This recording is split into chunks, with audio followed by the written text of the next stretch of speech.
¿Qué tal? Soy la profesora Angélica Lino. Bueno, ya tengo una experiencia un tanto considerable, larga en el ámbito de la educación. Me considero una mujer, una trabajadora feminista, y creo que es importante el ámbito educativo, sobre todo el ámbito educativo, para poder difundir y para poder establecer diálogos con base en pensamientos y en luchas feministas. El día de hoy quisiera hablarles sobre cuestiones históricas. Soy historiadora de formación, soy maestra en enseñanza de la historia precisamente, y bueno, he trabajado algunas cuestiones de género.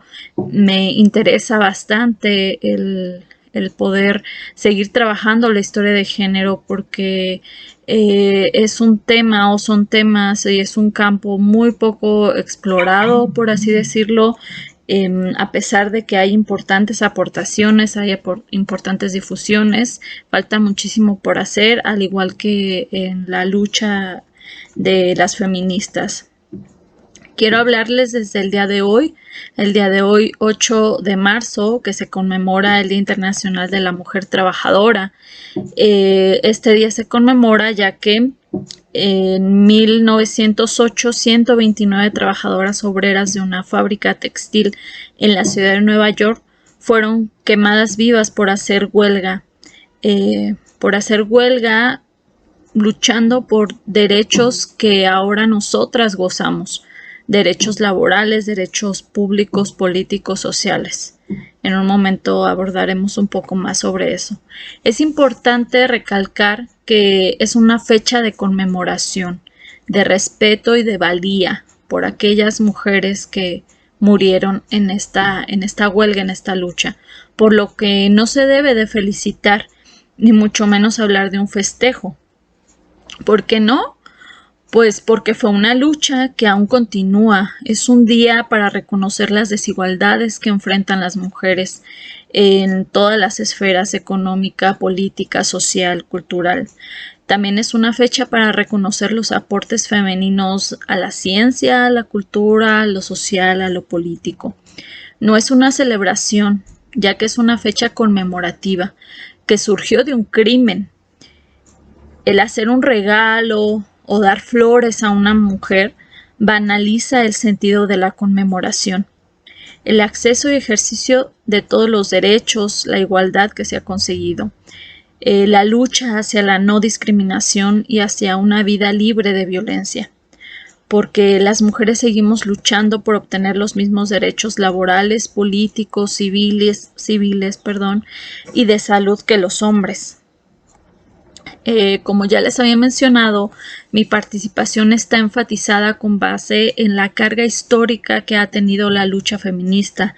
Historias que poco o casi nada se conocen o se difunden, que no son incluidas en los libros de historia, a pesar de que hay una historia de género, hay investigaciones, hay campos, pero hablando de la esfera educativa, de los programas, de los planes educativos, no hay una historia de la mujer, no hay una historia feminista.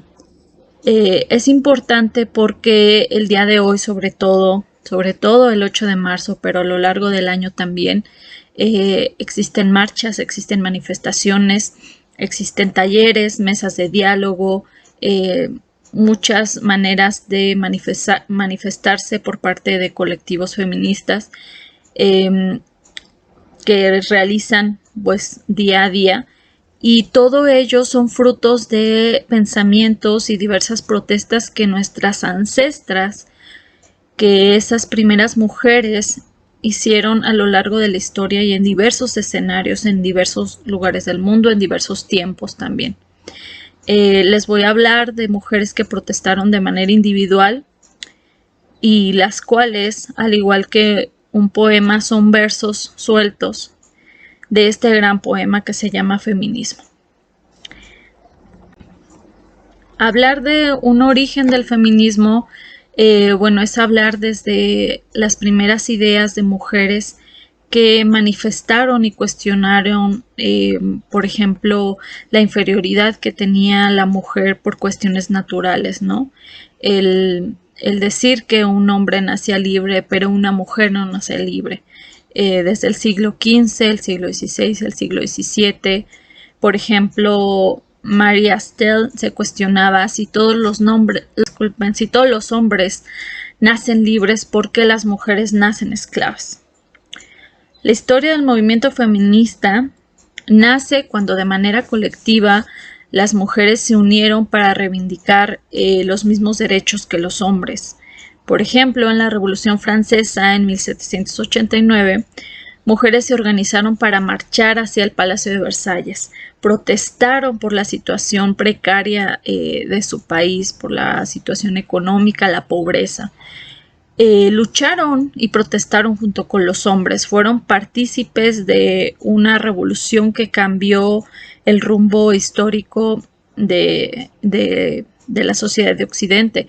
Sin embargo, esa revolución les negó el derecho de ser iguales que sus compañeros. Debían seguir siendo, o debían mantenerse ancladas en sus roles sociales solamente como madres, solamente como esposas, solamente en el ámbito de lo privado, en las casas, en los hogares. No tenían derechos políticos, mucho menos tenían la libertad de elegir, como por ejemplo el voto. Bajo estas condiciones, entonces surgen los primeros clubes de mujeres en los que se reunían para proponer mejoras en sus condiciones públicas como ciudadanas. Bueno, primero que fueran consideradas ciudadanas, porque no podían participar en ninguna actividad política. Muchas de estas mujeres fueron silenciadas por los hombres que gobernaban, que les prohibieron cualquier tipo de participación política e incluso las silenciaron para siempre. Después se establecen también en este contexto las primeras ideas sobre un cuestionamiento hacia el argumento masculino de que la mujer debía de ser pasiva, débil, que está hecha solamente para complacer al hombre, solamente para tener un rol de madre, de esposa, por lo que debían de ser relegadas a un segundo plano, ¿no? Ideas como las de Mary Wollstonecraft. Ella argumenta que todo ello no es biológico, sino es fruto de la educación y de las pautas marcadas por los hombres. Esta feminista en particular me gusta mucho mencionarla porque es la primera que propone que mediante la educación se puede generar un vínculo, un vehículo, puede ser la educación, por medio del cual la mujer pudiese lograr cierta autonomía, cierta independencia sobre sí misma y sobre todo al momento de conocer las condiciones sociales que tiene como un constructo cultural y que no se deba de conformar con ello. ¿Por qué las mujeres no tenemos derechos y ellos sí? Fueron ideas sembradas por estas primeras feministas o que pudieran denominarse feministas. Estas ideas comenzaron a encender una pequeña llama, una pequeña luz, unas pequeñas ideas que posteriormente se iban a engrandecer con la participación de las primeras sufragistas en el siglo XIX. Estas primeras mujeres se autonombraron feministas, empezaron a luchar por una participación política como fue el derecho al voto y a una educación libre también. Las primeras movilizaciones por parte de estas sufragistas creían que mediante el voto podrían tener acceso a la toma de decisiones políticas, elaborar leyes y abolir las desigualdades sociales que sufrían las mujeres. Pero la lucha continúa y a inicios del siglo XX, sufragistas del movimiento en Inglaterra, las sufragistas británicas llamadas así, gritaban en las calles, hechos y no palabras. Fueron las primeras mujeres que, hartas de que pedían que trataban de hacerlo por las vías pacíficas, por las vías legales, por las vías políticas y diplomáticas. Exigían derechos políticos, exigían derechos civiles como ciudadanas, y cansadas de que no fueran escuchadas bajo este lema de hechos y no palabras, salieron a las calles, quemaron lugares públicos, quemaron comercios, quemaron plazas públicas, manifestaron en estos espacios. Fueron encarceladas, muchas de ellas lamentablemente dieron su vida también, hicieron huelga de hambre desde la cárcel, y es las primeras grandes manifestaciones que se tienen de estas mujeres que, ya hartas de no ser escuchadas, salieron a la esfera pública y se hicieron notar. Se hicieron notar por medio de actos, sí radicales, radicales para la época, pero se hicieron notar. Posteriormente, a la Primera Guerra Mundial, después de una guerra, de un conflicto bélico, hay un deceso de miles de hombres. La mujer, por lo tanto, se ve obligada a engrosar las filas del mercado laboral, sobre todo en fábricas, por ejemplo, las obreras que hablábamos al inicio de la charla. Y continúan aún con más ahínco su lucha sobre la obtención del voto. Lo consiguen en 1928 en igual condiciones que el hombre. Este derecho al voto fue la primera conquista. Con este derecho al voto se cumplió el objetivo del movimiento feminista. ¿Era nada más la lucha por el voto y ya? No. Aún queda mucha historia. La segunda ola feminista, o llamada así, la segunda ola feminista de la década de 1960, aborda otras ideas. Por ejemplo, desde la sexualidad femenina, escrituras como Virginia Woolf, por medio de su prosa, por medio de hermosas novelas, expresa ideas sobre el cuerpo, el deseo y el sexo de la mujer. Ideas revolucionarias, ideas que no existían o no se difundían. Muchas mujeres comenzaron a identificarse con personajes de esas novelas, a liberarse, a apropiarse de su cuerpo. Virginia Woolf, sin saberlo, fue la primera mujer que enarboló o encabezó, representó estas ideas feministas, estas ideas sobre la sexualidad de la mujer. También contemporánea más o menos de Woolf, Simone de Beauvoir escribió en su ensayo, un ensayo también que ha sido primordial para el feminismo en el mundo, el ensayo El segundo sexo, en el que habla que el ser de la mujer es una situación social y cultural y no biológico. Ella dice: no se nace mujer, se llega a serlo. Profundiza en temas sociológicos, psicológicos, antropológicos, muy adelantados a su época. Argumenta los primeros pensamientos para diferenciar el sexo y el género. Reivindica un sistema social que es necesario, otro sistema social y familiar distinto al impuesto por los hombres.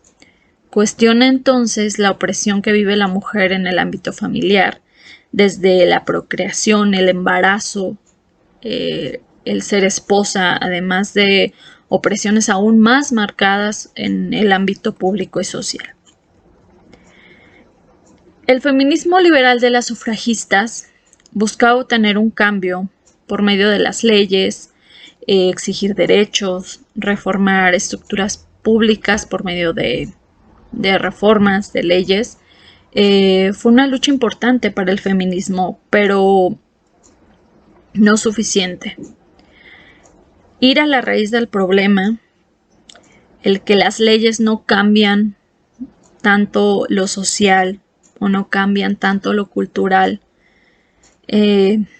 Mediante reformas no necesariamente se cambia a una sociedad, a un pensamiento cultural. El problema es mucho más profundo. Una estructura política que está arraigada en la sociedad es el patriarcado, el objetivo del feminismo radical. El llamado feminismo radical que habla sobre el dominio que ejerce el hombre sobre la mujer en el ámbito de lo privado, el ámbito familiar, una relación de poder extendida a la esfera pública también, en la que se otorgan beneficios a los hombres sobre las mujeres. Entonces, comenzamos a hablar sobre el patriarcado, sobre la construcción del género, sobre el acoso. Lo personal es público, lo personal es político, dicen estas feministas. Finalmente, leyes sobre el divorcio, leyes sobre el aborto, leyes sobre el acoso sexual, sobre la violencia sexista, la educación sexual. Fue y es toda una revolución que desde entonces han conformado el feminismo. Pero es un camino que se sigue construyendo. Es un sendero de mujeres que aún caminan y surcan mediante luchas, manifestaciones y protestas. El feminismo radical lucha contra la misoginia, que tenemos que escuchar incluso en la música. Se lucha contra la violencia contra las mujeres. Es una lucha contra el sistema judicial, que lucha tanto por no encontrarlas vivas. Es una lucha por esa violencia que sufrimos en un engranaje producido por el sistema patriarcal. Es una lucha en la que se exigen soluciones al Estado, pero soluciones grandes, así como grande es el problema de la desigualdad y la opresión feminista. Sería toda mi participación. Quisiera hablar muchísimo más porque es necesario siempre mantener el diálogo. Es necesario siempre escucharnos, siempre apoyarnos. Hasta aquí llega mi participación. Me da gusto participar en este tipo de espacios, aunque ahora sean virtuales, pero eso no nos detiene. No detiene a los colectivos, no detiene a las feministas, no detiene nuestras luchas. Hay un camino grande por recorrer. Hay un sendero que seguir cruzando, trazando, construyendo día a día. Y seguimos, las mujeres debemos de ser más fuertes ahora que nunca. Es una lucha histórica, es una lucha de años, de décadas, de siglos, pero que aún no termina. Me despierta un fuego en el pecho, soy la causa de este momento, soy parte de este movimiento de libertad, soy la revolución de las avenidas.